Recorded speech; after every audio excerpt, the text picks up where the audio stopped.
we're on our way to Peterborough Museum, just on the A1 at the moment, going up to somewhere up north.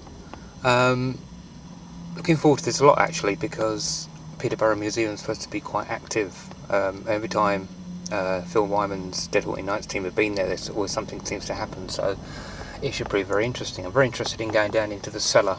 Apparently there's a malevolent force down there, we shall see. But yeah, just myself and meeting up with the guys up at Peterborough, and more of this a little later on. I've still got a lot far to go, but I'm fine. I'm a little bit too early, because it's only like 5:30 and we're not meeting till 8 o'clock. Okay, so catch you later. So what does it all entail tonight? I think it's going to be quite interesting actually. We shall see. Obviously the problem is we're always sort of fighting our tiredness and fatigue, but I think it'll be interesting actually. Okay, it's not scientifically proven obviously to detect ghosts, but there are theories that might suggest that when a ghost manifests or is being active in an area, there might be an increase in the electromagnetic field, which this will pick up. Okay?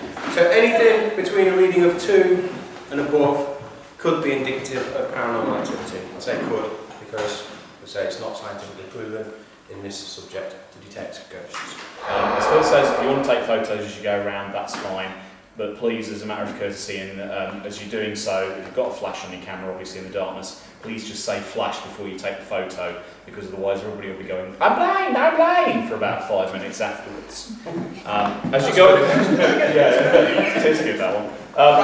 Likewise, as you go around the building as well, if you're walking around as well, if you can keep your torches on while you're walking around, then just turn them off as you go around.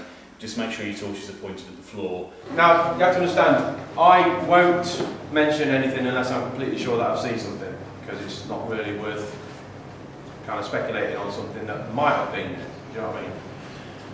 So I was sat where the chap is at the back. In fact, Paul, one of the regulars on the events, Paul Shorten, was sat where you were. I was sat next to him, to your left. All the lights were out, and we were just having a chat about normal, everyday stuff, what he'd been up to. I've not seen him for a while, kind of thing. And I was turning to my left and talking to him.